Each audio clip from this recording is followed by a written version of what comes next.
the 99 for the one. So I'm not giving up on you. So I'm not giving up on you.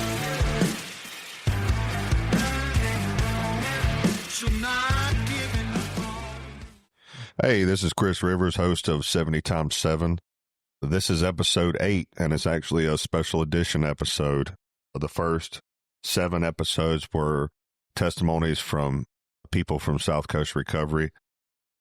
After Miss Gail's testimony, it really just kind of started touching my heart about what women go through, and God just brought it to my attention that there's also another huge need here in the city where women and children are struggling and they need help. So he had already given me, meaning the Lord had already given me a connection to Mr. Eric Overstreet. I'll actually tell how real quick how you came to be as far as getting connected to me is me and my wife were sitting around having coffee one morning and talking about where's God leading us and what is all this about and what do you think he wants us to do, and all of a sudden it comes out of her mouth like, hey, somebody needs to like buy some houses and open them up to the women and children homeless around Mobile. And I was like, yeah. That's cool. But let's get back to my awesome ideas, So we talked about it a little bit, but then kind of moved on to a million other ideas. Well, the next day I was at First Wednesday at South Coast, and Wesley Hallman taps me on the shoulder and says, hey man, I want to talk to you when you get a chance. And I was like, all right. And I never got a chance to talk to him that night, but I called him the next day. And I'm always waiting for a Holy Spirit confirmation, by the way. So I was like, I wonder if it's something to do with something we've been talking about. And he calls me, or he tells me that, hey man, there's a guy that I want you to meet. And he's been doing Ryan's Refuge for the past few years, and he just opened a house, and it's for women and children. And I started crying a little bit. I was like, well, there's my confirmation on the direction. And sure enough, Eric, I got to come and put together, even though we might have done a crappy job, I got to put together some furniture for you over at your house and that you got going on for the women and children. And it's an awesome thing you got going. So you want to introduce yourself? Yeah, I'm Eric Overstreet, and thank y'all for coming. The room y'all sponsored at Sheena Soap is the best room. Everybody else, well, not everybody else, but a lot of people bought children's bunk beds, and y'all didn't. You bought adult bunk beds, so they're still standing. Good. I run Ryan's Refuge and Sheena Soap. They're homeless shelters. One's for men. We've had open for a couple of years now, and we just opened one about 2 months ago for women and children. Awesome. And how's that going so far? Man, it's the best thing I've ever been part of. It's beautiful. Awesome. I went in there this morning and got some coffee, and kids playing, laughing, playing with each other, the parents laughing with each other. It's beautiful. It's better than I even thought. Oh. Well, Eric, I can tell God's using you, man. There's something special about you. Is this when I see you? It's entertaining, by the way, too. But I talked to you before the podcast, and I told you about kind of how it works here. And if you're willing, man, I'd love to dive into how you got to this point and who you were before Jesus and how he changed you. And then, yeah, man, if you want to, I'd love to start man. Where you want to start. Wow. Okay. Let's see. I'm 61 years old, so I don't want to cover the whole 61 years. Let me think. I grew up in church, real average family. My dad was a scientist. He was an aerospace engineer. Very, very brilliant guy. He was real early on in the space program, like really smart guy, but a wonderful man. He got saved. He gave his life to Christ when I was about 12 years old. He took us all to church the next Sunday, and every one of us, the whole family, went to the altar together. Said a prayer, Jesus come in my heart, that kind of thing, you know. I'm not sure I got saved that day, but that's where it started, the process of salvation for me. Raised in church. My dad took us out of public school and put us in Christian school. So my whole world changed overnight. You know, I had to get my hair cut, and we're wearing uniforms to school and learning Bible verses. And it was just a whole new world to us, a world that I embraced very much. I loved it. I went to, when I graduated Christian high school, I went to Bible college. Tennessee Temple University in Chattanooga, Tennessee. I was going to be a youth director or a preacher. I wasn't sure, but I was going to do something in ministry. That was on your heart at an early age. Yeah. It's just kind of what the kids did that went to Christian school. They went to Bible college. You know, we didn't go to regular colleges. Bible college isn't all Bible. It's a normal college. You know, you take regular classes, but they teach Bible also. Right. I played sports and you didn't get a science push from your dad? Yeah. I knew I was going to go to Christian college for sure, Okay. for that. Anyways, that went well. I graduated. I ended up, I took a job as a youth minister in a church, and I was in ministry for probably 6 or 7 years, just doing everything I was trained to do, how I was raised. I also had to work, of course. I worked in construction. I was doing metal roofs. And I fell one day off a 30-foot, walk board that we had up on 2 ladders. I fell 30 feet. Jeez. It wasn't bungeed off on one end. Somebody had messed up and it fell. I lived. I just got banged up bad. I shattered both my feet, popped both my hips out, broke my back several places. Never been on any drugs. Didn't know what a drug was. Literally, I lived a very sheltered life, in this Christian bubble, you know. So I got on the pain medications, of course. I spent 3 months in the hospital. When I got out of the hospital, they continued the medications. And this was man, it was a long time ago. Nobody was talking about addictions or pain meds or anything like that, opiates. Yeah, I didn't get talked to about that. Yeah. You were always told to say no to drugs, but you were never told what they did, how they could be introduced. Yeah. You always pictured this guy in a mask coming up to you on the side alley. With heroin or something. Yeah. I entered the drug world accidentally for sure and didn't even know I was part of it, until I found Through out. doctors. Yeah, through doctors. About 6 months later, they finally started taking me off the pain meds. And I noticed that my body craved the pain meds. So I learned very quickly how to hustle pills, hustle doctors. And this was before people were hustling doctors. I was going from doctor to doctor. I didn't consider myself a criminal. I was sick. You know, I was still had my job. I was still in ministry. But I was sick and I didn't really know how to satisfy that craving. Nobody had ever taught me about addiction. So I chased drugs. I started going to hospitals, told them that I had just fallen because I knew my back was still broke. You do an x-ray of my back now, it looks like my back shattered. So I would go hospital to hospital, faking that it just happened, and they would keep me in the hospital for a couple of weeks, shoot me up with pain meds. I would just lay there and be high. Hustling hospitals and doctors, never committed a crime, never stole from anybody, but that is indeed a crime. Yeah. One day I was in Gulfport, Mississippi. I had just left the hospital. I was dizzy from pain meds. They released me. I went and fell asleep in my car in the parking lot at the hospital. I still had my hospital band on. So I woke up to a police officer knocking on my window saying, "What are you doing?" I was like, I showed him my armband. I said, "I was just in there. I'm too tired to drive. If you don't mind, I'm just trying to." He goes, "Well, let me see your armband." He looked at my armband, asked for my driver's license. "Let me see your license." He looked at the two. He's like, "Wait a minute. That's 2 different names. Which one are you?" I was like, "Well, that's my driver's license. And maybe they messed up on my name or something." So he marched me back into the hospital and found out that I gave my fake name, and I got arrested. Never been in trouble in my life. I'm in jail all of a sudden, Harrison County Jail. They investigated like they're supposed to and found out that I had done that at multiple hospitals, multiple doctor offices, and they threatened me that they were going to send me to prison.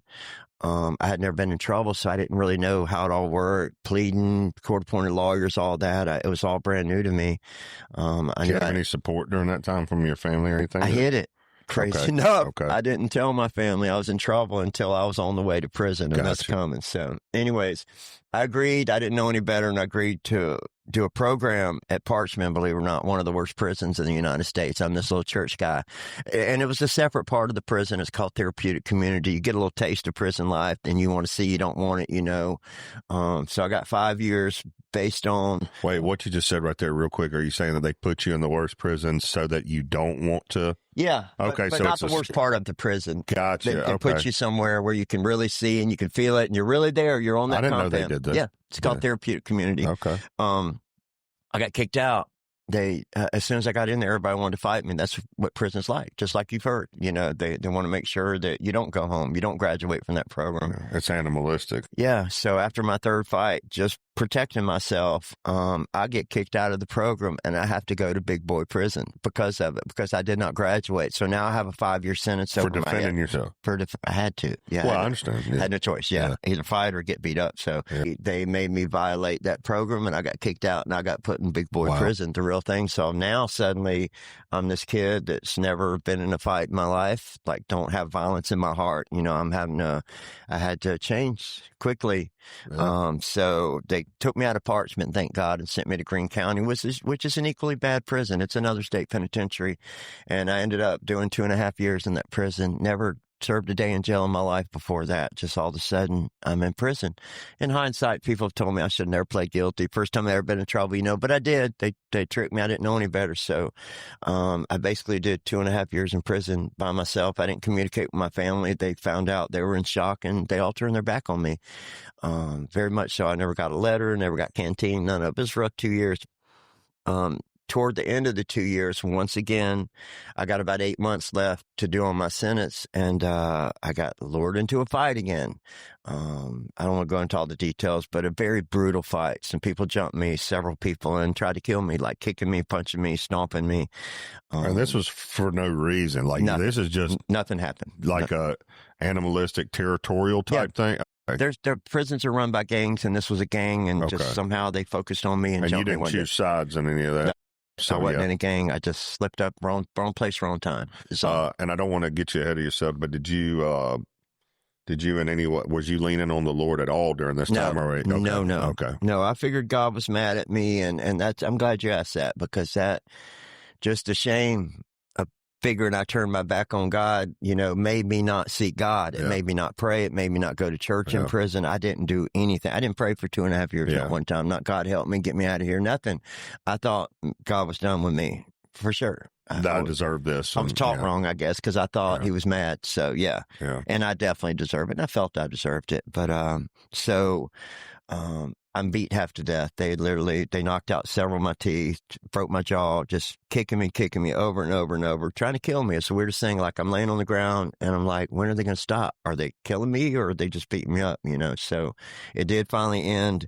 I ended up in segregation, STG. It's called Security Threat Group. It's not like they're protecting me. They put me in the hole because I was in a gang-related fight, because a gang jumped me. I wasn't even in a gang, but that's how they do that in prison. So for 8 months, I was in a cell by myself called STG, Security Threat Group.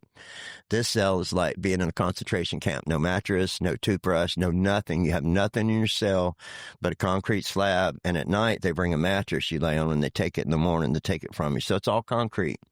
So I'm beat half to death, broken ribs, broken jaw, head swollen like a pumpkin, no doctor, and now I'm in this concrete and metal cell. I can't even sit down anywhere comfortable. So first day, I'm delirious. I don't even know where I'm at hardly. Second day, I realize my jaws are broke. I can't talk. I can't open my mouth. Third day, day 3, changed my life forever. I'm laying on the floor in the cell. My head's on the concrete because my head hurts so bad. I'm kind of laying in a position where I would be praying. Like, I'm laying like that on the floor. My head's on the concrete because it's cold. I'm just trying to make my headache go away. Not praying, nothing. I'm literally just on the floor. You're just postured for prayer. Yeah. Just like I would be praying in that position, right? Faces straight to the floor, like a Muslim prays almost. You know what I'm talking about? Finally, no noise, no nothing. I felt some arms around me. Like, I knew it was arms because I felt the fingers in my ribs. And I thought, thank God they're taking me to the doctor. I thought somebody was picking me up to take me to the doctor finally. So nobody was in the cell but me, no door open, but I felt arms around me and hands, fingers in my ribs. This is a true story. If you know me, you know I don't tell supernatural stories like this, but it really happened. I turned around and nobody was there, of course. It was just still me in the cell. So I put my head back on the concrete, and same thing, I felt it again, like arms around me, like they were going to pick me up from the back, but I felt the fingers in my ribs, so I knew it was arms and hands. Crazy story. And finally, I just broke down. Like, I was like, somebody's in here with me. It's got to be God. It's the only person it could be. I didn't think this is the Holy Spirit or Jesus. I thought God the Father has come down on the worst day of my life, the lowest I've ever been, the most broken and beaten. I did not call him. I did not invite him. I didn't say please, nothing. I didn't acknowledge him. And it might not have happened. I had several kicks to the head, so I could have had brain damage. I don't even know, but I remember that.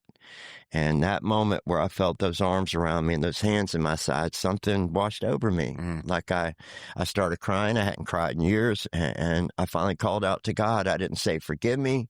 I didn't say, I'm sorry. I just said, Jesus is Lord. Jesus is Lord. Over and over. Jesus is Lord. Jesus is Lord. Over and over.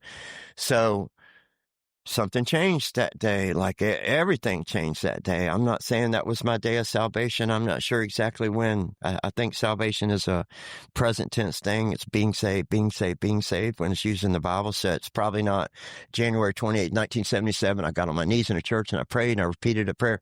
I think whatever happened that day drew me back to Christ, and he drew himself to me again. And without invitation, no invitation, I love to use this word, he almost forced himself back on me, crazy enough, just like, I'm taking you now, whether you want it or not. It's the craziest thing, like grab me.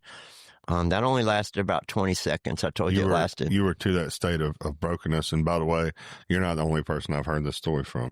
Crazy. Yeah. So, crazy. Wow. Of the whole, like, I just knew.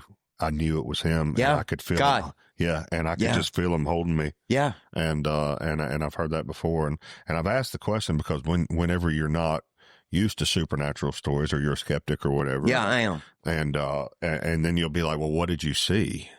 And you'll be like, I didn't have to see. No, yeah, I didn't. And I'm just like, until you experience it, you're like, I'm not real sure what you're talking about there. But when it's Jesus, when it's God, there's a knowing.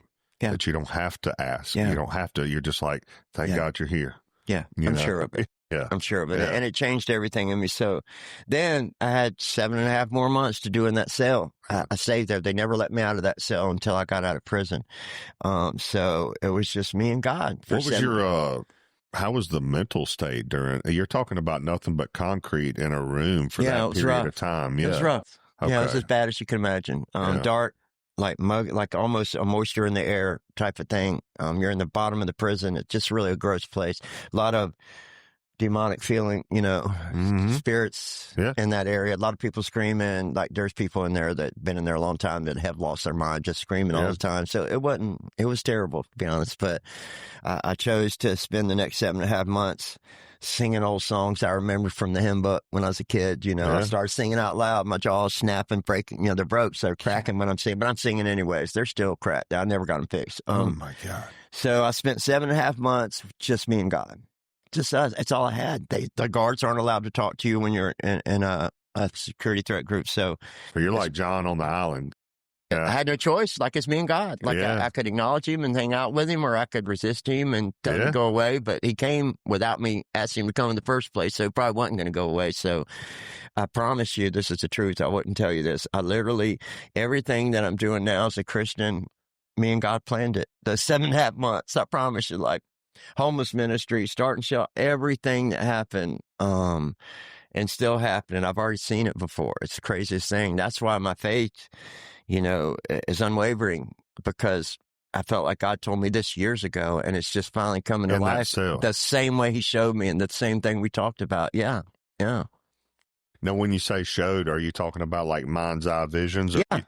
I call it, what do I call it? Heavenly imagination or something like that, like Christian type imagining. I had that happen one night. Planning, seeing it. You know? And then all of a sudden you're lost in it, and then you come back to, and you're kind of like, what was that? So I recently had that, not to derail the story, because I want to get right back into that, because, man, this is powerful, what you went through, and then your time alone with God, because on such a smaller scale than what you went through, I know what you're talking about. I've been there, that brokenness to where you're like, if you don't do it, it's done. Oh, yeah. I'm done if you don't come. And I think that's where he shines. He says, in your weakness, I'm strong. And when you get to that level of brokenness, you're finally at that point of where I can rely on you like I'm supposed to. Yeah. Like it was in the garden before we chose to do it ourselves, like just pure trust. And, but just keep going with what you was going with. Yeah. Like I said, I just spend time alone with God. I wish I could go back to that place all the time. Not the prison. Yeah. I don't want to go back to that cell. None of it. I don't even minister in jails and prisons now. I'm pretty traumatized from it. But that place where it was just me and him. Like, I didn't have friends. Nobody knew Eric Overstreet. Not one person knew who I was. I didn't have friends at that point in my life. I didn't have family. I literally only had God. It was the best place I've ever been in my life. Now I've got friends and I got like followers and church people know me. It's different. It is different than that special place where it was just me and him. Yeah. Yeah. Now he's first. Oh, yeah. Even I was putting my daughters and stuff ahead of him without realizing it. And when you have total reliance on anything but him, you're so vulnerable. You're so vulnerable because the enemy can attack through people that's really close to you. Yeah, he does. And you don't realize that. And that's not to like scare anybody of like, what? Wait, the It's devil real. can work through me. It's like Peter was standing right next to Jesus. Peter. Yeah. And he said, "Get behind me, Satan." Yeah. Wow. So I mean, because he said something that wasn't true, Yeah. and he knew where lies come from. I'm not going to receive that. I'm not receiving that. You don't understand heavenly things. So it's like when people close to you and they don't know how to help you and they're vulnerable and they might have open doors in their life, they can do more harm than good. And you've heard people say that. Man, They're like, "I love you, but I'm killing you." And they don't know why. Well, it's over their head and it's over all of our heads. We don't know why. But you reached. I also reached. It didn't take as much. I didn't go through nearly what you went through, but I reached that point of brokenness of where like it's just me and you. And coming out of that, you realize that if you're going to get through what he wants you to do, it's got to be just you and him because there's going to be attacks from everywhere. Yeah. I was telling you, I miss that intimacy. I've been serving like I'm a servant now for sure, like a zealous servant. I try to be. And I often wonder if I'm taken from that special time I had with God. And you know what? At some point, you leave your parents and you're so close and you're so bonded to them, but you got to go do your thing. You got to be who you are, So I don't know if I'm distant from God now just because I'm so wrapped up in service or if I just yearn for that special time we had. I want it back so bad. I don't know if I'm ever have that back. That's heaven. That's what I had to realize is what you're yearning for is heaven. Yeah. That's where we get to do that. I got a little taste, I think, and I just, taste. Yeah. Yeah. So anyways, I got out of prison. They released me. I didn't have anywhere to go. Family's still not talking to me. I didn't know what I was going to do. I might have been homeless. I've never been homeless, crazy enough. I went to, Mission of Hope. They accepted me. I was like, I hadn't done drugs in 2.5 years. I've been in prison, but I literally don't know what I'm supposed to do right now. Can y'all help me? And they're like, yeah, just come on. And they allowed me to come. Thank God. I didn't know what I was going to do. I went through, it's a rehab. I didn't need rehab at that point. Now I got saved. I was so fired up for God when I got there. But they taught me. And they helped me get all that prison out of me. Like they spent enough time, very patient with me. There's a couple times they could have kicked me out. They showed me mercy a couple times. Did they help you with your trauma there? Or Christ did. Okay. I didn't talk about it a lot. I only talked to one person about it. They were like a mentor to me and they're still in my life. And they just I didn't want to run around talking about prison everywhere I went. That kind of keeps it on you. I knew I was a new creation, but it traumatizes you. Yeah. It's little PTSD coming out of there. Yeah. I've seen a lot of stuff I wish I could forget. Yeah. Anyway, so I went through that program. The program's about over in 90 days. I was like, dang, what am I going to do now? I still don't know what I'm going to do, right? So they let me stay. They liked me and let me stay and wanted me to work there. Just they paid me a tiny amount of money and I started working for the Mission of Hope. I started serving, helping people and just doing whatever they wanted me to do. If it was taking out the trash, I wanted to be part of what was going on there. You get addicted to seeing people's lives change. Like once you're around it, you're lost. Like lucky you go to a church where you see that. A lot of people don't. They'll live their whole Christian life, not see one person get saved or one person's life change. The life that I live and all the things that thank God we're wrapped up in, I see it all the time. So I can't imagine how I could even walk away from it. But anyways, Mission of Hope, I ended up staying there 2 years.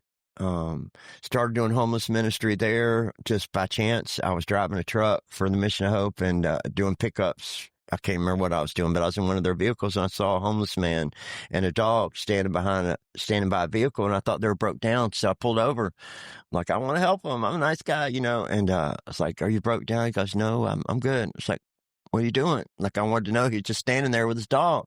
He goes, well, I live here. I live in my truck, me and my dog. His name was Joe Corker.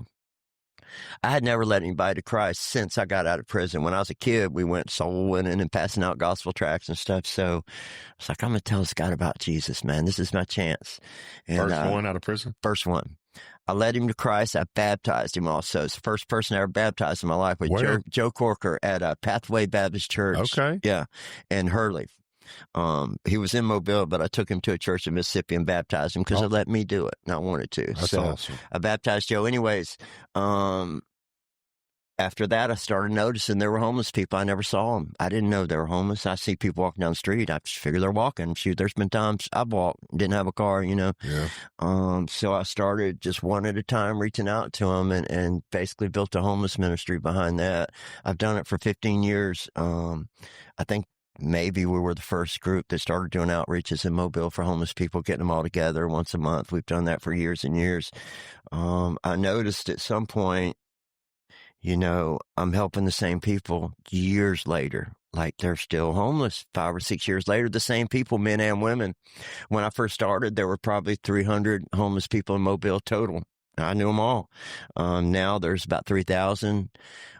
Some of the 300 that I met initially are still homeless in Mobile. It's 3,000 here right now. Yeah, there's 3,000 in Mobile, all over Mobile. And that includes people in hotels, just people that don't have a regular home. That you might not see and notice. Yeah, you might not even know. I know you see a lot of them, but there's 3,000 of them. They're all over Mobile. The ones you mainly notice are the panhandlers and stuff like that. But that's the ones you do notice. But outside of that, no, you wouldn't.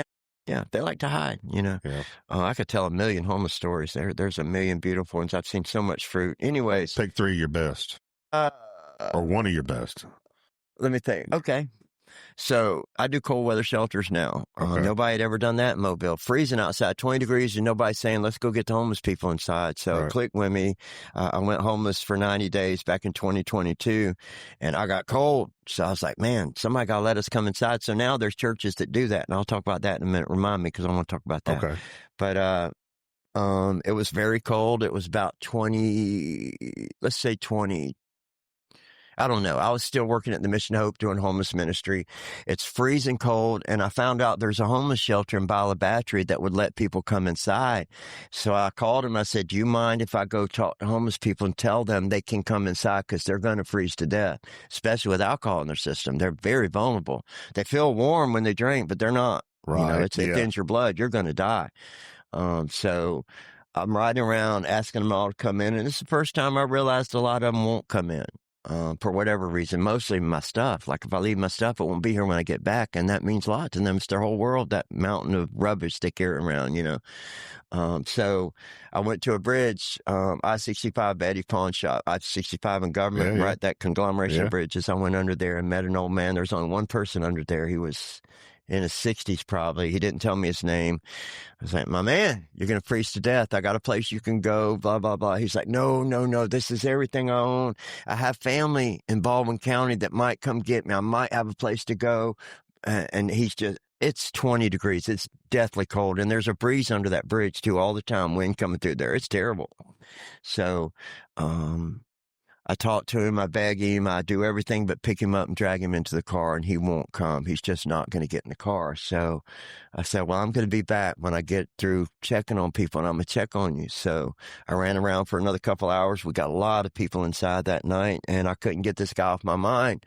So I went back to the bridge and checked on him. When I come back, he's balled up in a sleeping bag, shaking, like about to freeze to death, just laying on the ground, shaking in a sleeping bag. He might have had another sleeping bag on top of him. And he wouldn't come in. So I'm like, and I'm not saying I'm some great Christian. This is one time I did this. And I was like, well, if you're not going to come in, I'm just going to stay with you. I'm just going to lay here with you, and we're going to freeze to death together.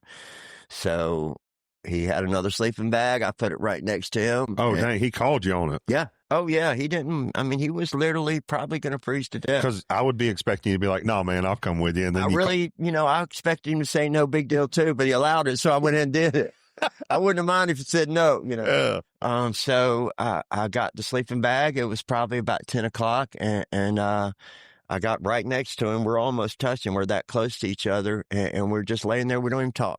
Just laying there, man. I don't know what to say. It was real awkward for me laying next to a man, to be honest with you, that close. So at some point, it got so cold, he was facing the other way and I was facing one way, and we backed into each other, and we're actually touching each other. My back's against his back, keeping each other warm. Like literally, because I'm thinking I've made a bad decision. Like I'm begging people to come inside. I'm going to die out here. And nobody's even going to know I died a hero. I just died under a bridge, Yeah. I'm just kidding. But, so I laid there with him about 4 hours till about 2 or 3 o'clock in the morning. I fell asleep. Crazy enough, God let me sleep next to this man, and we stayed warm. about 4:00 in the morning, I got up and I had to go to work the next day. And I woke him up and said, "Hey, man, I got to go." And he's like, "Man, thank you." And he was just so grateful. And he went back to sleep. I went home, went to work, and I felt pretty good about, laying with this guy. And I thought it was the most special moment I'd ever had in my life. It was private. I didn't tell anybody. And so I couldn't get him off my mind. And I worked the whole day. I got off about 6:00. I was like, I'm going to go back and check on this guy. So I went back to the bridge. You ever been under a bridge where homeless people are? Yeah. There's mountains of stuff. They got a bunch of stuff under there, right? The ones I went under, I saw a little bit of stuff. But I might not be going up under the right ones. But out there in Tillman's Corner, there's some stuff up under there. Yeah. He had a mountain of stuff. Yeah. So I come back. He's on the very end. I know exactly where he was laying. Of course, I laid there with him. I come back at 6:00 and I go to his little area, and everything's gone. Everything. Like, he's gone. I'm like, well, praise the Lord. His family came and got him. Thank God. And then I start thinking, I'm like, how is everything gone? Like, all his stuff, every single thing that was where I was laying last night is gone now, as if nobody was ever even here. I don't know. I don't know if he was...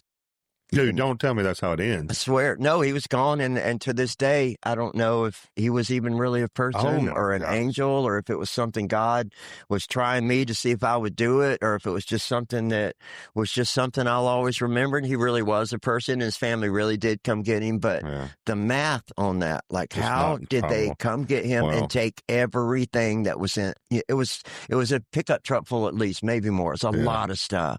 All of it gone, as if he was never there. Well, ironically, that's what was hitting my mind in all of this when you talked about stories. Is there's stories out there that don't, you're kind of like, hey, what was that about? I'm going to tell you one specifically that, so my friend Ray, his son, I was going to their small group and on Monday nights, and he was telling about, he's trying to get into witnessing for Jesus, and he saw this homeless guy, and if I'm telling this wrong, I'm going to get it close enough. So fine. Yeah. So, but anyway, so he was going up to this homeless guy to ask him if he needed anything, and he said he was a black gentleman, had his hoodie down, somebody that would look very intimidating, like someone that might could be dangerous. If you mess up and say the wrong thing, beat the crap out of you. Yeah. So he goes up to him, asks if he needs anything. He says he don't really talk. He just kind of grunts, shakes his head no. And then he says he continues to ask him, does he know Jesus? And he said the guy kind of grunts and he shakes his head a little bit. And he said, well, would you like to know him? And he kind of grunts and shakes his head like a little bit. Yeah. And he's still got his hoodie down. And he leads him through the sinner's prayer. And he says when he's done, he looks up at him with bright eyes and says, "Good job, Thomas." Whoa. Yeah, I believe that. And he walked off, dude.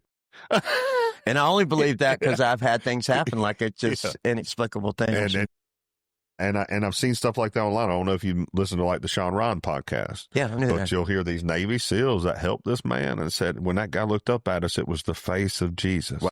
It was the face of Jesus, and I knew it. He said, me and those 4 guys still talk about it. But he says it in the book. When you help the least of these, you're helping me. Yeah. And then it seems like some people seen that manifest. And also it says that we entertain angels without knowing it. And I've experienced that where I'm like, I almost want to go back to the hospital and ask.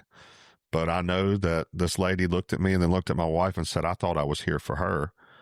A complete stranger that just walked up. And you know, yeah. And then I also had one tell me that she was going to go get Jesus, or told me where he was at. And I asked her to go get him. And she did while I was in the loony bin. And I went home the next day. Wow. Yeah. I love it. Yeah, man. So, I mean, all that stuff's more real. I don't think we can really comprehend how real it is. And when you're interacting with someone, you really don't know who you're interacting with. You got to assume you're interacting with Jesus because the Bible says you are. Yep. The least, right? Anything you do. That's how we're supposed to treat everybody, right? So we're not above anybody. I want to hang out with Jesus. People think that's going in church, being in praise. No. Yeah. The least of these. The Bible says so, right? He's probably not going to be at the banquet. He's going to be in the muck. He's going to be in where people need somebody. That's what he did. He seemed to love the broken, and the Bible says so. It doesn't document everything he did, but he seemed to love the poor and the broken, like he.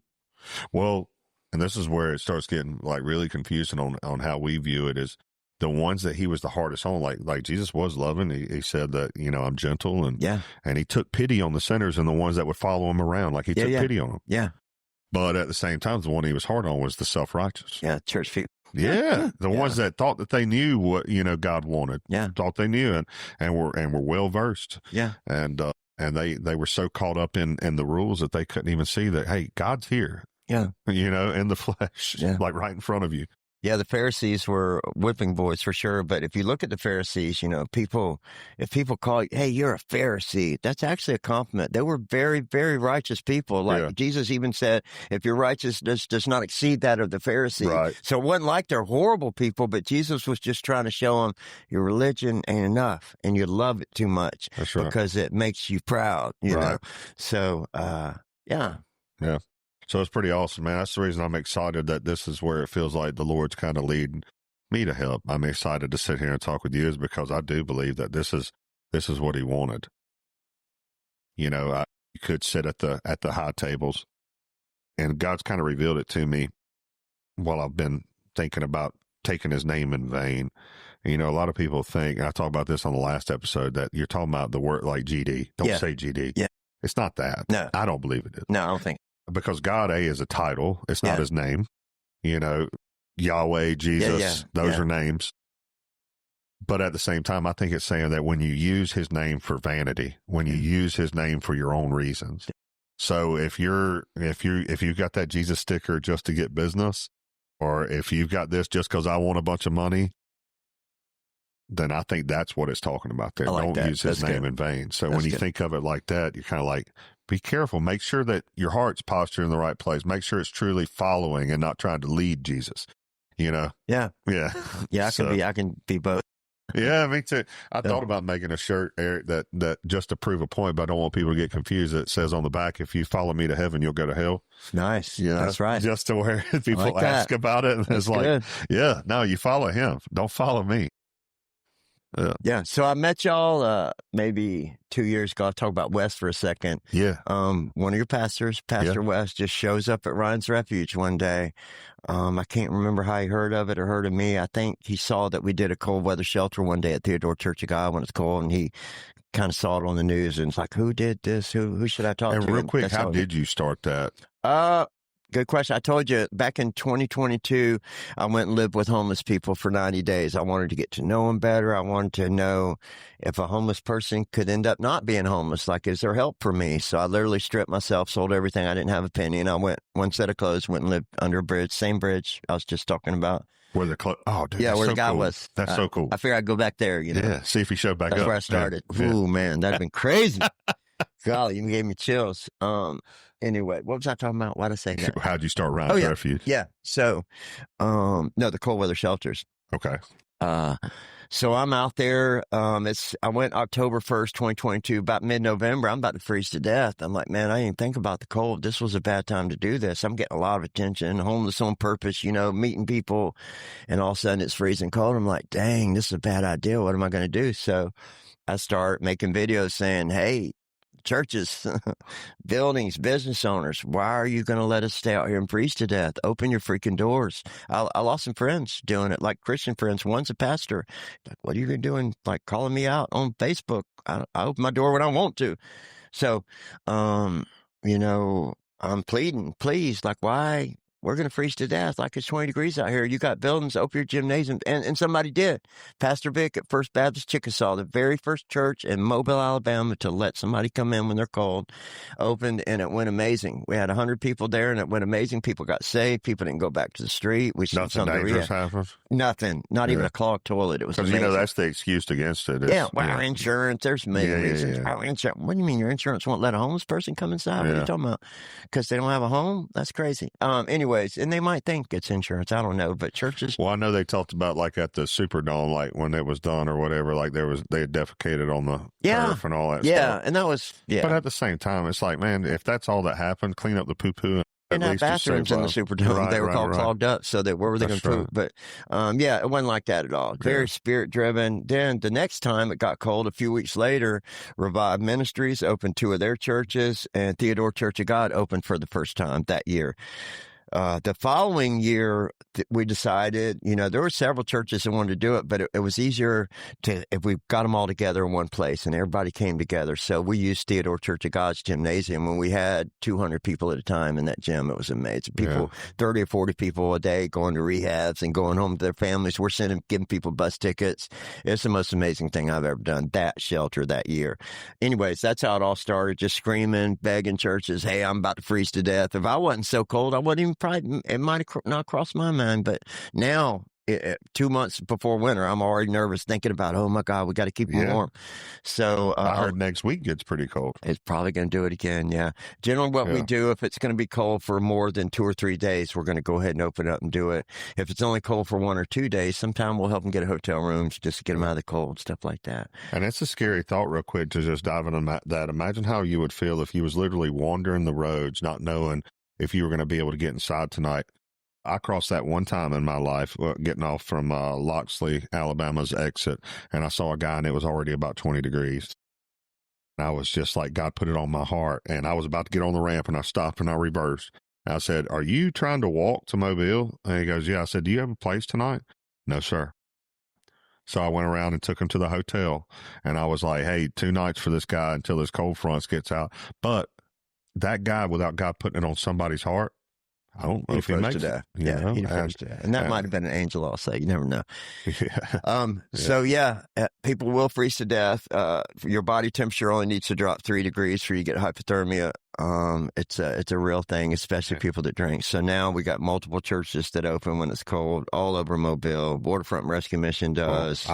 Right now, I'm with you that I don't care what church you are, your heart should be here. Yeah. I agree. I'm not saying you're not a Christian. I'm not saying you're not leading people to Jesus, but it's in the book. I think what I found with people is they have comfort zones, even if Christians, and I never judge somebody because they're not willing to bring people into their church. They're scared to death. They don't know any better. It's just ignorance, and ignorant not being a bad word. Ignorant just meaning they just don't know for sure. It don't call you to a spirit of fear. I know. When I thought I was demon possessed, I went to a church and I ended up in the hospital and in jail. Yeah. If you can't go to the church for this type of stuff, I think that they weren't ready for it. Yeah. So I think that's the wake up call that God's putting on the hearts, and you feel the awakening in people, like, of like, hey, here's what I intended this to be. It wasn't to be social clubs. Yeah. It was meant to, y'all are my hands and feet. What did I do when I was there? Yeah, same.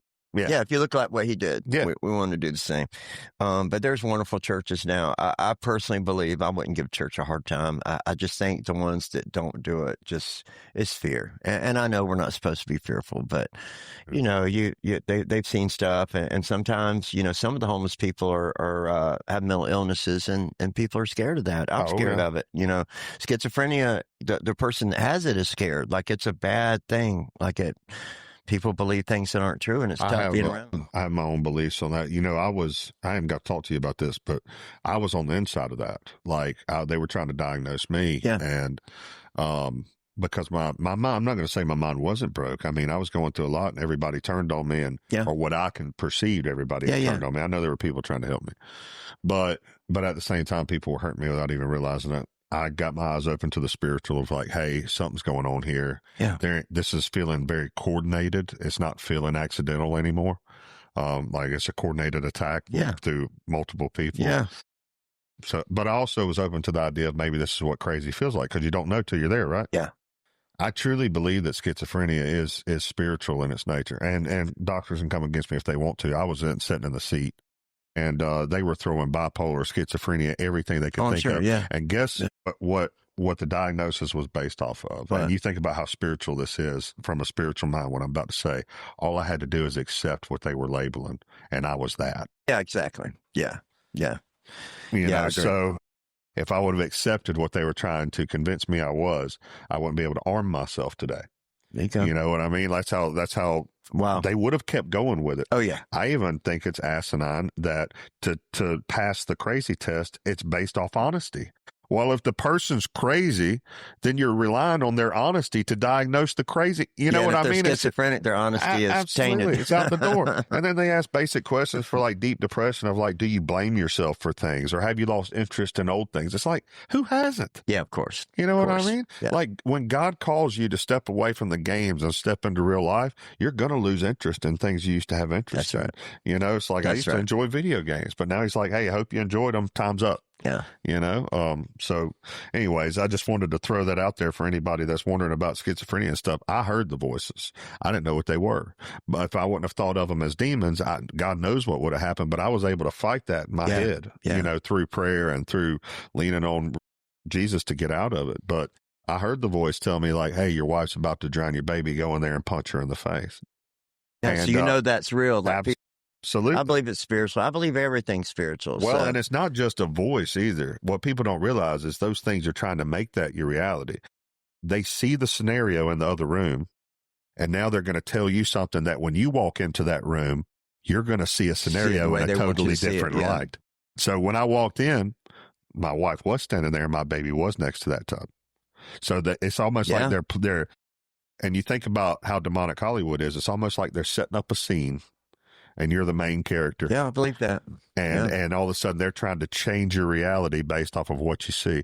So it's, and my wife, we talked about the other day, I said, it's not just like me saying, hey, Eric, go jump through that window. That'd be pretty cool. It's like, Eric, if you don't jump through that window, your wife, your children, everything you've ever known is about to go bad. Yeah, it's torment. Yeah, it's tormenting you. So I hope people hear that. Like, we've changed the definition of a lot of things. And unfortunately, when we change those definitions, we get comfortable with some really bad stuff.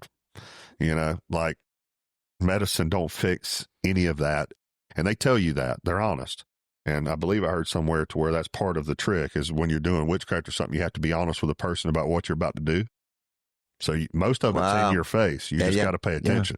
Hey, this isn't going to fix you. Yeah. It's just a crutch. Hey, this is about to happen to you. Hey, there's disclaimers on everything you take, telling you all the bad that's going to happen. Yeah.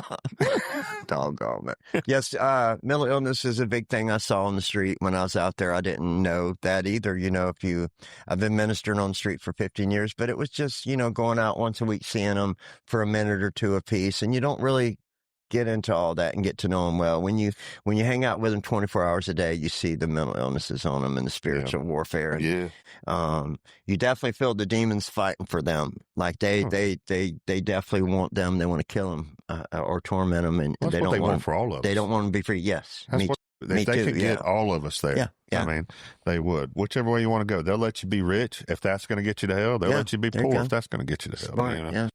So, but yeah, man, but that's pretty powerful, by the way. You deciding to do that for 90 days to add that relatability factor, and relatability is so important when you're trying to reach somebody. That it changed it all for me. Yeah. It made it definitely real and personal, and it made me understand. You know, just being there 24 hours with them is different. Like even going through their highs and lows during the day. If you spend a whole day with them, you know, wake up stressed, needing drugs or alcohol or whatever, generally it's that, and then how they figure out how to get it. And then when they finally have it, it's a couple hours apiece, and then it starts over. It's really chaotic. I remember for 90 days, I literally couldn't sleep because they wouldn't sleep. They're always moving, like always on the move. Not just drugs, but just always on the move. It's just that lifestyle that you can't sit still, you know. No. Now it's against the law to sit still. They have to keep moving. You can't loiter. It's against the law. They're going to arrest you now. So, it's different. I learned a lot. Relatability, absolutely. I found out that there are great groups in Mobile. Like, they ministered to me. Toward the end of my 90-day homeless thing, I knew all the homeless ministers, and they're amazing. Like, there's a lot of people out trying to help with this. After that, we opened Ryan's Refuge. Hallelujah, man. We've had great fruit there. We've ministered to about 700 people there in 2 years. It was crazy, 700, and hundreds are not on the street anymore. I don't know how many. I hadn't tracked that, but a lot of people get better. And then a year later, we opened Sheena's Hope. Okay, so awesome. So now we can get into to Wesley. So I just want to make sure everybody knew how Ryan's Refuge came about. Yeah. And then now we'll. Yeah. Yep. So how did So you I see met this? Wes. Yeah, I'm at Ryan's Refuge one day, and he just shows up, and he says, "I'm a pastor at a local church, and I heard about you, and I wanted to meet you." And he said, "I love church. I'm a churchy guy, and that's my life, and it's my profession, and all that." He said, "But this is what means a lot to me. What you're doing right here." And he hung out with me half the day. Just hung out with the guys that day, and really, Wes just became my friend. To be honest, just a fellow laborer, but a buddy too. I've leaned on him a lot in the last couple of years. He's one of the guys that mentors me. I'm over some things, and it's a dangerous place to be if you don't have people counseling you. Everybody's leaning on you for counsel, but you don't have anybody to turn you to. got to have it yourself. Wesley not only is willing to counsel me, he forces his counseling on me. There you go. He corrects me often, Yeah. like he does. He'll message me and say, "Hey, Eric, maybe something you posted, you shouldn't have said that way. You are a minister. People are watching you. I need that." So he not only became my friend. Wes is much younger than me, but he's like somebody I look up to and I listen to, and I need that. I got about 3 pastors like that That's do awesome, that for man.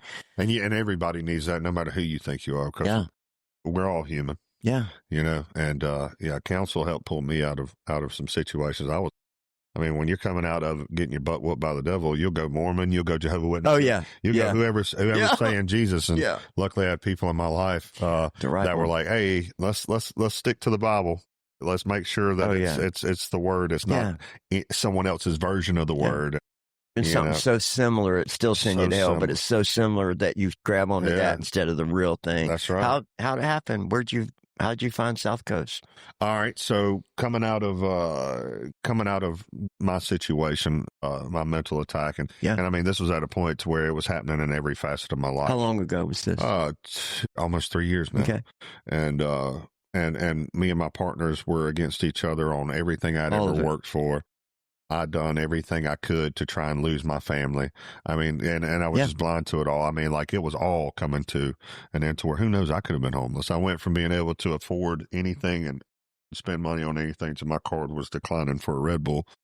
And just the ultimate humbling. And I saw the enemy working through people that I loved to where I could almost see that they were enjoying my pain. Wow. And because not everybody roots for your success. Of course. That's the human condition. They don't even know that they're doing it. Wow. So it was kind of like I could see the smirk of like, "Oh, now you need me. Oh, now you wow. know." Yeah. Dang. And so it was painful for me. Good to know, though. Good to learn. It was painful to see, and I still love those people. Yeah.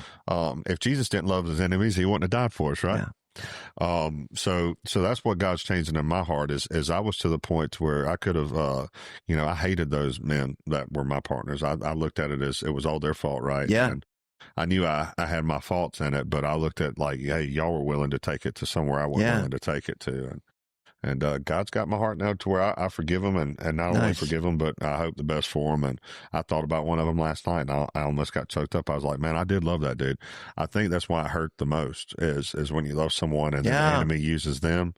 Well, that's trying to transform that love into hate because there was already that strong connection. So it's going to be strong one way or the other. Oh, yeah. He's all about division too. But anyway, so coming out of that, I'm a gung-ho guy. The more you get to know me, and maybe we have this in common, is I don't start small. I jump in with everything I got. Yeah. So it's like if I want to start a podcast, I couldn't just start with the computer mic. No, I had to get the R's. I had to get the system, and hopefully the same starts happening with whatever me and you do. Is God takes it and uses it. He knows where my heart's at. And then usually surrounds me with people that'll help me structure it.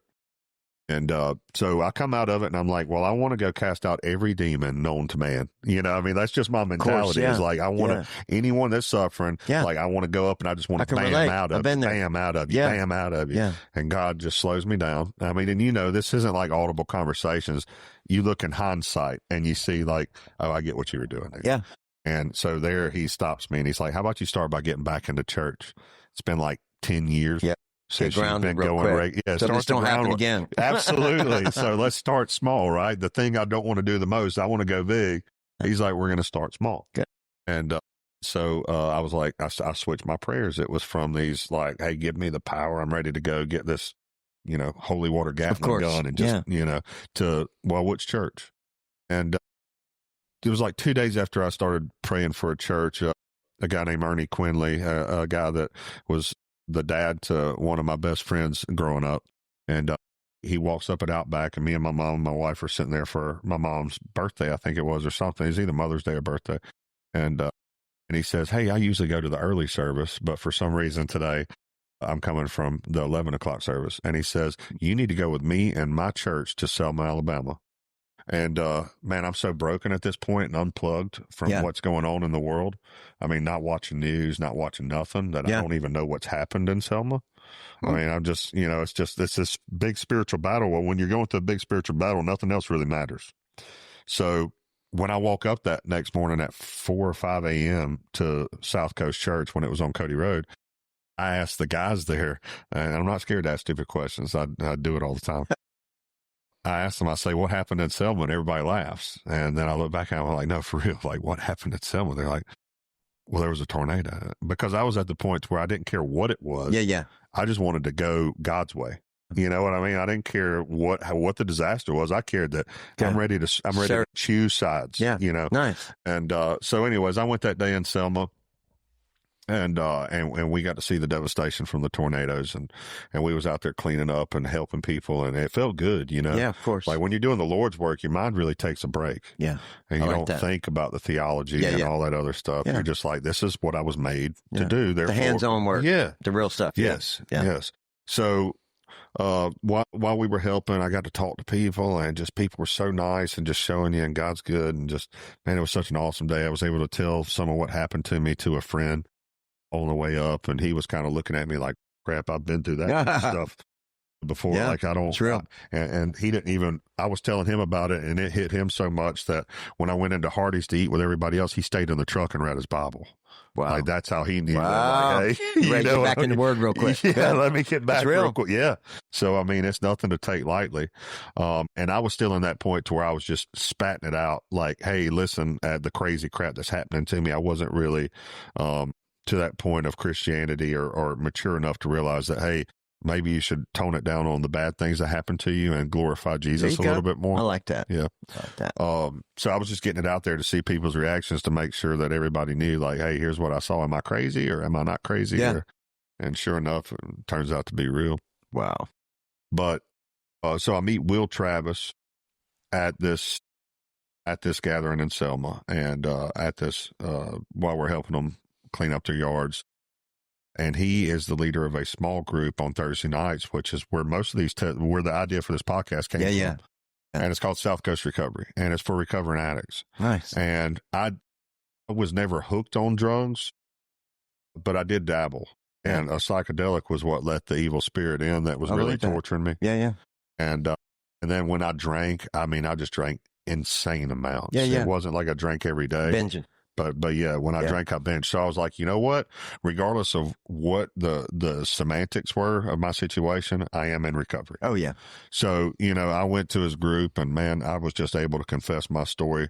And I'd been to therapists. I'd been, to doctors. I'd been everywhere. And I could just tell that they were just going through their patterns. Like, I could tell that they were just checking their boxes as I was talking.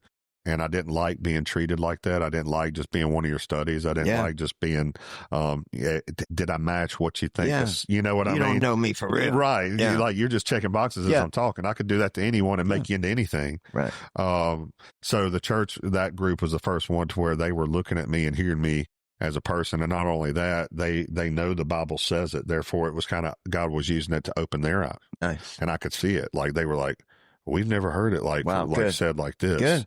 And I was like, yeah, well, I know a lot of people have forgotten that it's like this, obviously. Yeah, that we wrestle not against flesh and blood. Yes. Therefore, let's take some of that pressure off these people that are pissing us off, and let's look at who's behind it. So anyways, that led to me ended up going there on Sundays. And man, it was just such a loving church that made me feel like, hey, they do have the heart of Jesus. Like, they want to impact and, you can feel and help people. Servants. Yeah. And it's not like, there's a difference. People get it confused on like judging people versus, let me think of the way I need to say this. It's not that a church is supposed to judge you, but we can't condone sin. Keep each other in line. Yeah, we can't you do condone that sin. in the church. Yeah. You do. You call each other out in the church. Yeah, we do. For sure. And it says that in the book. It says you can call out other Christians, but we are to be gentle with non-believers.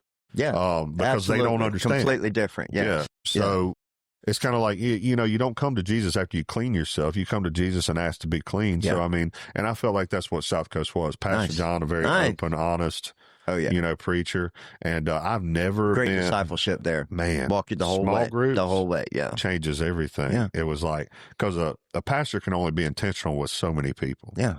And I used to Especially be your big church. Yeah. Well, and even you, I'm sure that there'll be times to where, or me, there'll be times to where someone, you know, they look to us instead of Jesus because we're the ones representing them. Yes. And you need to stop doing that because I can Especially only me. I can only be intentional with, I think 10 people or 20 people tops in a room. Yeah. So if there's 1,000 people in here, I'm going to hurt 900. Most of you, because I'm not going to be able to get to you. And that's the reason I thought about making that shirt. If you try to follow me to heaven, you're going to go to hell. It's like follow Jesus. Shirt. I like it.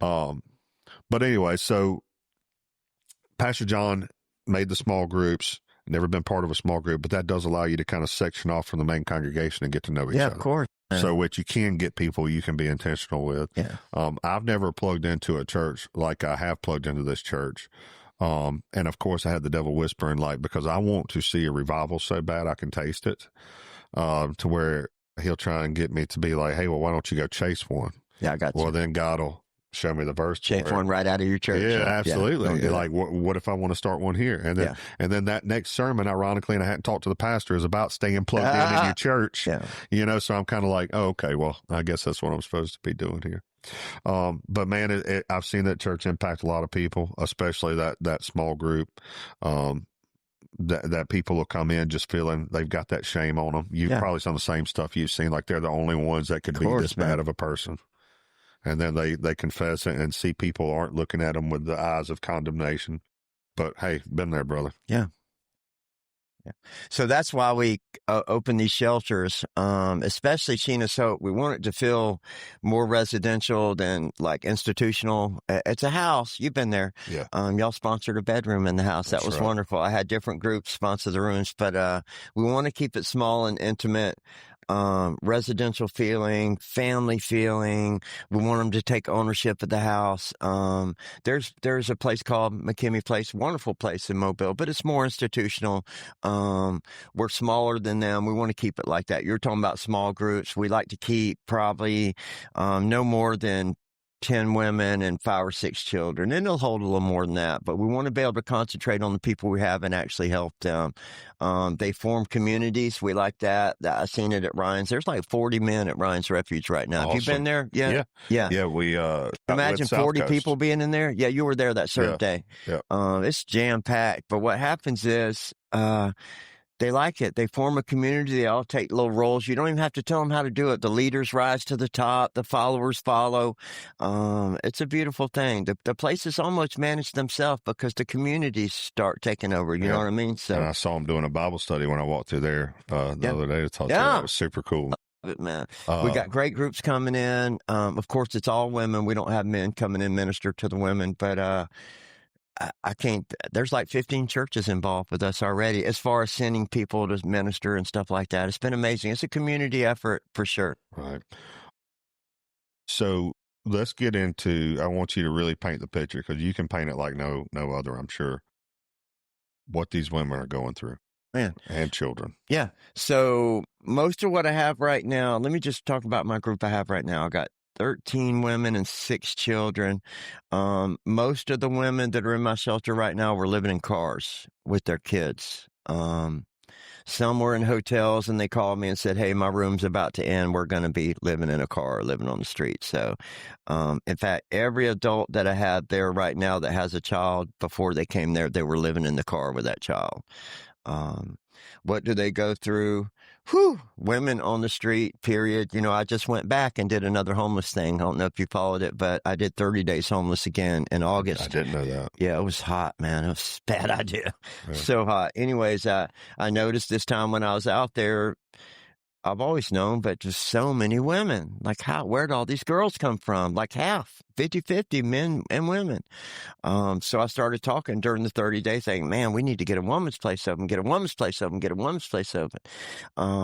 What do they go through? You'd be horrified if you knew what women go through on the street. You're allowed to talk about it on this show. Okay. Yep.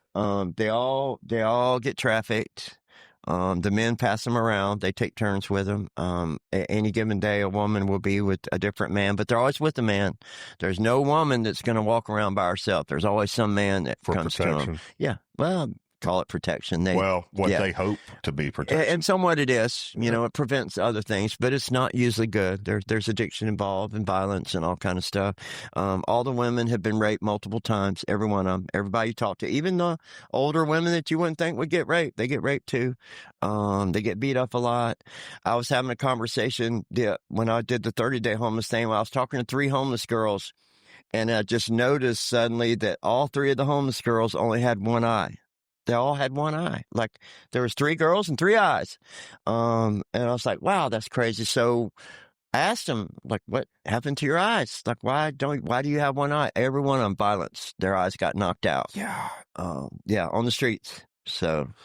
Man, these were people's daughters. Yeah. Like my sister, you want to talk about that? My sister died on the street. Yeah. Like she died homeless. I was running the City of Refuge, Christian Drug Rehab in Lucedale, Mississippi. This was 2012 or so. My older sister messaged me and said, Allison is talking about killing herself.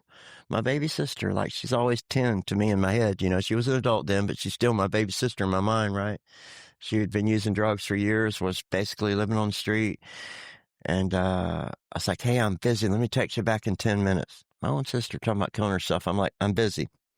10 minutes later, my sister's like, Eric, just tell me, do you think she'll kill herself? Still busy. Listen, of course not. She's not going to kill herself. She said that before. 20 minutes later, she messaged me and told me Allison's dead. So the reason I mentioned my baby sister dying on the street, and of course that drives everything I do, is the stuff she went through on the street. She would sober up. She would come home and sober up for a little while. And you could tell as soon as she was sober, she was so tormented by what she had done, the life she was living, the things she did to stay high. Her face would contort. As soon as she got sober enough to start having emotions again, and she'd run back out there. So this is a big issue with these girls, this broken spirit and this shame.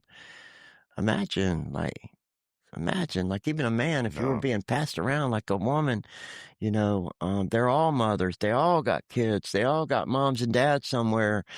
For somebody to let a woman be homeless, like you got to really turn your back on a woman. That's tough. Your daughter's on the street or your mom or your wife. They really have nobody when they get to that point. Because nobody's going to let a woman be on the street. Who's going to let a child live in a car? This person has nobody. So that's who we open the doors for, those people. And do we know that they need more than just praying over? Absolutely, we know that. We've got, all kind of, like we got a crew of women that are professionals that are dealing with these people on a professional level, not just a spiritual level. They're dealing with mental illness, trauma, codependency, addictions, all of it. There's way more to ministering to a broken woman than a man, I have found.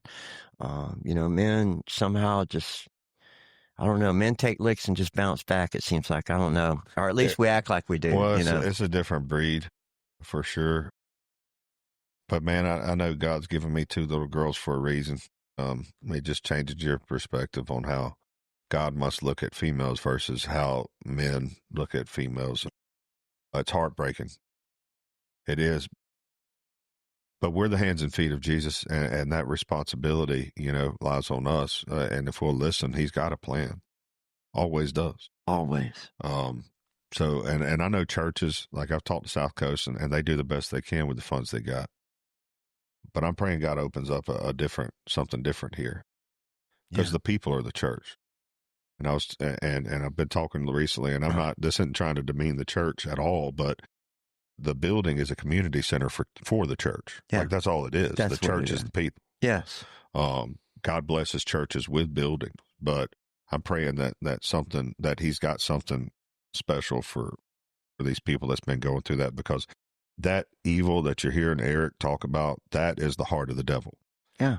That's what that side does. Yeah. And I know that he's tricking a lot of people today into thinking that Jesus Christ and Christians are the bad ones. Yeah. That's not the case. It's smoke and mirrors. It says he comes as an angel of light. Yeah. You'll think you're doing something that's helping, but you're killing someone. Yes. And you don't even see it. Yeah. And and like those men out there, I mean, that's sick. When I heard what's happening to those women out there, it made me sick because, like I said, they were all daughters to someone. Yeah. And you look at a little kid or something, you know, like when I'm taking my daughters to school, and then I'll just flash to, you know, what if that kid as an adult goes through some of this? Like, I just can't, you know, and yeah, I wasn't, you know, trying to paint a picture of the men being animals, but they do turn into animals. They do. They're all surviving. When you get in survival mode, just as if, you know, say you got stranded on some island or something, you know, you're going to do different things than you would normally do. Yeah. You know what I'm saying? Because you're in survival mode. You're going to eat something you would never put in your mouth. You know what I mean? Yeah. So that's the way these men look at these beautiful women, these beautiful children of God that were created in his image. They look at them as a way to survive. And literally, they just take turns with them and hustle the women. The women do all the panhandling. You ever notice that? Rarely a man. It's usually the women. You look around, there's a man lurking when the woman's panhandling. There's a man close by that's his woman, you know. Playing off of the sympathy she's getting. Yeah. And it talks about carnal minds in the Bible. And that's the wrestle with the flesh. The flesh is carnal. And without the Holy Spirit, me and you would be carnal. Yeah. That's what people don't realize we're talking about when we talk about the flesh. Like the enemy wants to tap into that carnal mind. And when you watch pornography and when you do certain things, you are opening doors to tap into that carnal part of your mind. Absolutely. Those people didn't get there without the help of the enemy. They didn't get to that place without demons planning I want this person to be here. And they didn't start there. It's a long journey to end up where some of them ended up. It is a slow Satan kicking you, Satan whispering to you, telling you're sorry, telling nobody loves you, everybody's against you. He just wants to separate you from it. He wants you to finally look up to God and be like, that's what he's trying to do. Funny, it says when Jesus comes back, well, not funny at all. Actually, when he comes back, there'll be gnashing of teeth. Some of that's going to be that is because everybody's going to see what was true. And some people are going to be happy about it, especially, you know, demons. But hey, man, we know the Holy Spirit is more powerful than any of that stuff. Absolutely, yeah. And that's what I'm praying starts to sweep a wave here, that God's about to take over some territories. And he's laid that on my heart, not recently, as I'm going to use you and your family to help take over demonic territories. Come on. And I assumed where he was talking about, but as I've learned how this works between me and God is when I assume, I'm usually wrong. So we'll see where he wants to take it. I have my ideas of what that meant, but I could be totally wrong. But as long as he's using me, that's all that matters to me. He's going to use you straight from what he delivered you from. That's what I believe. 2 Corinthians 1, 3, and 4. Praise be to the God of all comfort, who comforts us in our mighty affliction, or our mighty distress. That's right. So that we may comfort others with the comfort we receive. Right. So it's normal for me to be ministering to people that were like me, I guess. And same thing with you. God's going to use you to deliver people from what you went through. Well, and that makes sense on why he would put us together then, because they're dealing with a lot of mental health. And I went through mental health. All of it. What was happening to my mind has to be what hell feels like. Yeah. You know? Yeah. It's complete separation. Like there's nothing good. That's what it is. Yeah. Yeah. Crazy. Yeah. So, but Eric, talk to everybody. I know I've talked to you. I want to help. Tell them what would help this shelter the most. What you're in need of. Right now, so we opened this women's shelter with community support. Like literally, I made a few videos begging people. I was like, I know a building. Where can they find these videos, by the way? They're on my Facebook, Eric Overstreet. You can talk like the whole 30-day homeless thing I was talking about, a women's shelter. So when it's over, you know, God wouldn't release me from that. And so I started talking about it again. And I had already seen this building a year ago and just knew I couldn't afford it. So I was like, yeah, that'd be nice, but we can't do this. So a year later, God opened that door and we got the building. It's $2,500 a month. I got that covered for 3 years. I got a 3-year lease. That's all they'll lease it to me. So I got 3 years to change the world at this location. And we got the lease covered. There's many other expenses, of course. And the main thing we need down the road would be financial support. And I can talk about how you can help. What helps us is monthly donors. It just, even if it's a tiny amount, we know it's coming in. You know, it's a faith-based ministry, not just faith-based. We're teaching Christ, but we have faith that God's going to keep it open. So, and he's never going to fail us. I know that for sure. Where do they go to help or to? There's ways you can put a link up if you want to, but you can go to our Ryan's Refuge page or our Sheena's Hope page. Our men's ministry is called Ryan's Refuge. Our women's is called Sheena's Hope. And it's pinned to the top of both the pages how you can give or be involved. We don't need food. We don't need clothing. We don't need anything really but financial support at this point. We've had an abundance of the other stuff given. Even to where our attic's full now. We got a bunch of stuff because people are givers. They love to give, you know. But our main needs, I guess, would be long-term, you know, commitments, even if they're small ones, just people that could say, hey, for sure, I can do this every month. And we trust you to spend it properly and use it for the good, because we do. We're a 501c3. We got a great accountant. Her and her husband own 4 businesses. So I found the right lady that's my treasurer that she's got us gold status with our 501 already. In the future, we're going to get grants. There's nobody's going to qualify for grants like we will. But, you know, you need a little time in your 501 to get them. We did 3 years.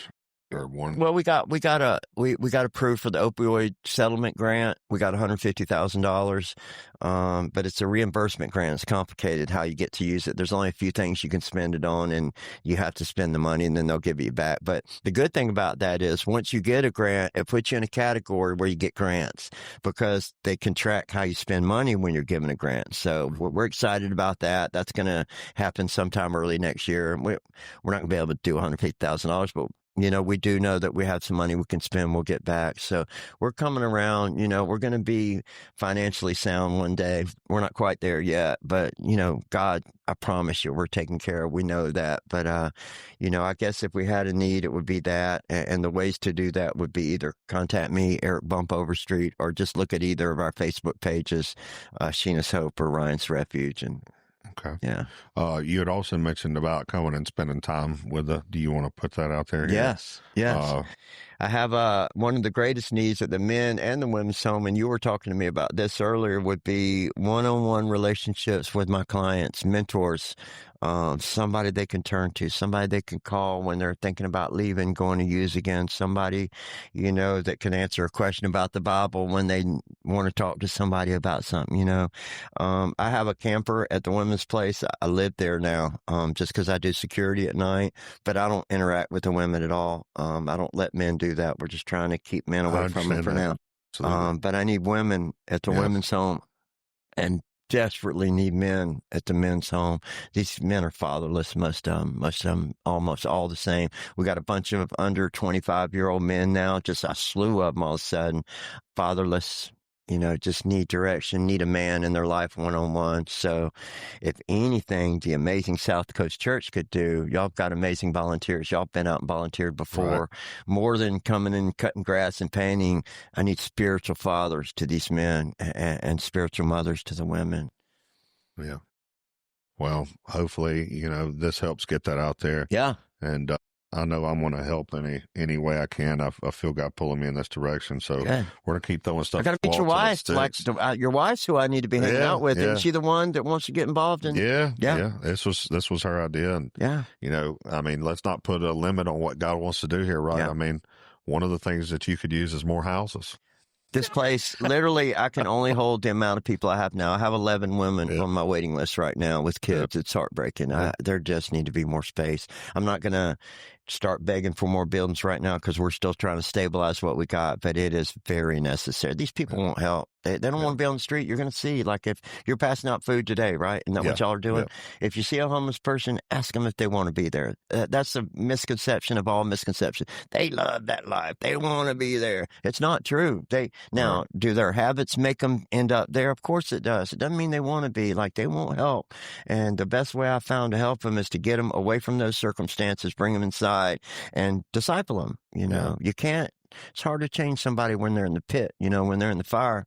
You got to pull them out of the fire. So That's what we're doing. At some point, I hope we have 15 buildings, but right now we have Hope we 2, do and we're too. proud to have them. Absolutely. Yeah. Well, Eric, man, your testimony is pretty awesome. But Man, still living it out, still walking it out, Yeah, man. My it's testimony is Jesus Christ, but my past, there's a lot of chaos that led me to Christ for sure, and It's I'm a so lot to grateful. go through. Whatever it took for me to have this dependency on Him. Thank you for the pain, right? Yeah.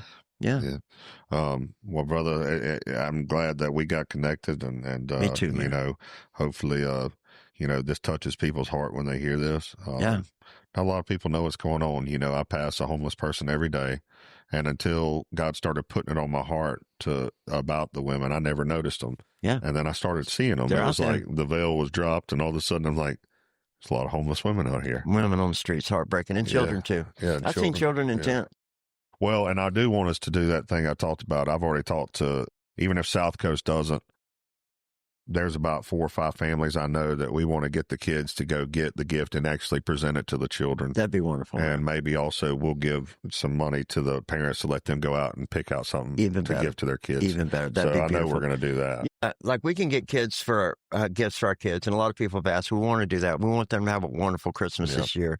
But even better if we could make the parents look like they're giving the gifts. You know what I'm saying? Yeah, Russ brought that up. That's beautiful. I I was love like, that. man, because you don't want to always be the hero. Let somebody else be the hero. let mom be the hero. Yeah, absolutely. So I dig it. And I think it would mean a lot to, like, especially my kids. This is a little selfish for me, but I'm like, man, they don't know what it's like to live that life. Yeah. But I do want them to feel, you can feel God move when you do stuff He wants you to do. And I want them to feel that in their hearts. It's like, see what that felt like when you gave that to that kid? Yeah. That's Jesus. Kids are wonderful. I'm so excited they're there. I was a displaced child. I didn't tell you that, and I don't know if I want to go into it right now, but my parents divorced when I was young, and I had to go with my mom. She made me go with her. I wanted to stay with my dad.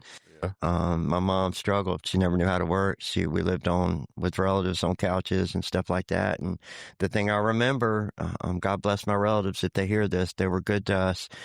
But, your home is your sanctuary. And at some point they don't want you there, and they make it known. If they don't say it with words, you can feel it. And that's a terrible feeling on a child, because there was nothing I could do about it. I couldn't get a job. I couldn't do anything but just bounce to the next place with my mom. So I remembered that. And I want these kids to know not only can they come to our place, but it can be their place for as long as it needs to be. I'm not in any rush for anybody to leave. If there's a long line of people wanting to get in, we just need to get another building, because it's not going to be a quick thing to get these women on their feet. Making a woman self-sufficient is a big deal. Especially women, many women are qualified to be that. A lot aren't. They weren't raised to even take care of themselves, some of them. So we've got women that have been through several men and been hurt by those men over and over, and now they're just lost. They got to either cling to another bad man or a good man, just a man, or we're going to teach them to be self-sufficient and take care of themselves. Cling to the only man that deserves it, the God, you know what I mean? Like cling to Jesus, and they can lean on him just like a man can. Yeah, that's what we want to teach them for sure. And Jesus had a special place in His heart for women.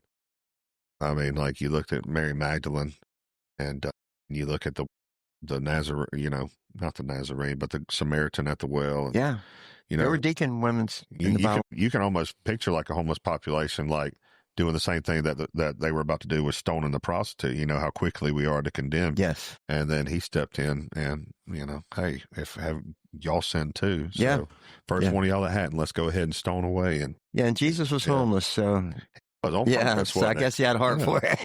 He was homeless on purpose, just to prove homeless on purpose. That's that right. wasn't what it was about. So that's crazy that God came to you and asked you to do something that He did. Did do that. How crazy. I like that. Thank you for that. Yeah, Good stuff. man. That's pretty awesome. Yeah. He's done it all before. Anything He asks us to do, that's His Jesus is God's relatability to humans. I mean, like, that's how He relates to us, as Jesus Christ. Man, put on that flesh. Man. So that's what you did to the homeless man, and that's just not your everyday thing. I hope that blows people away like it blew me away. Not everybody goes.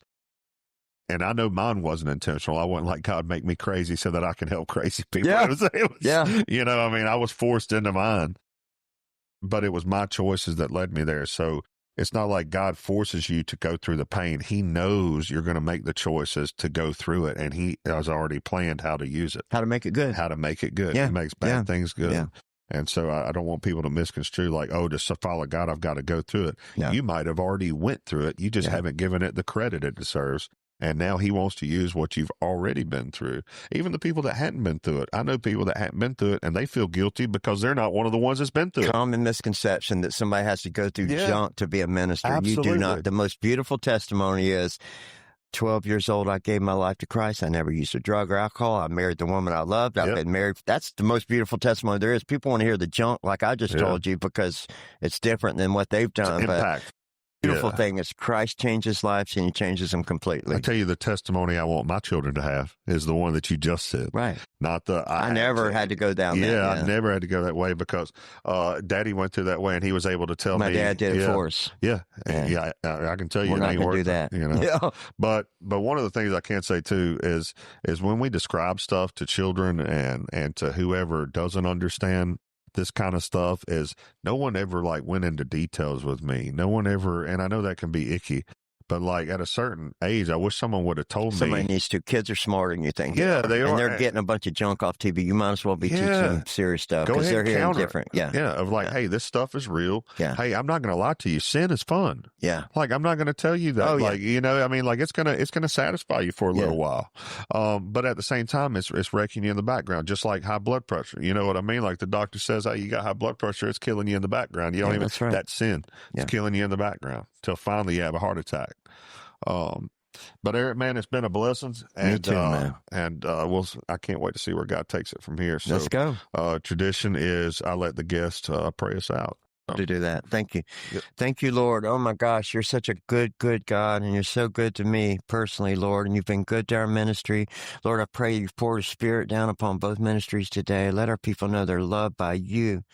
I can only love so much, but that love from heaven, the real good stuff, the unconditional God agape love, Lord, pour it out on us today. God, give us direction, Lord. Give me wisdom. I don't want just compassion. I want to love wisely, Lord. Teach me to love like you. Just make us a light in this very dark world, Lord. We love you. We love you. We love you. Thank you for everything in your mighty name. Amen. Amen. Thank you, Mr. Thank you, brother.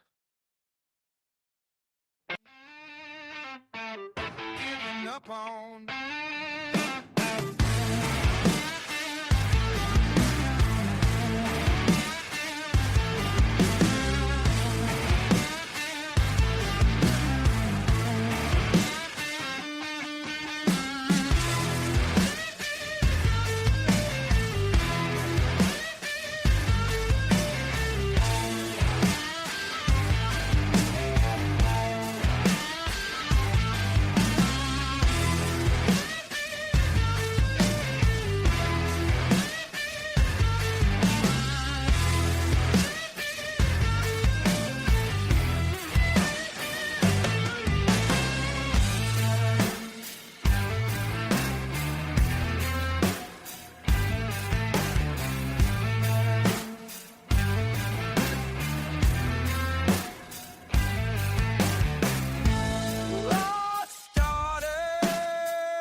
Shame of what you done. Still loves you.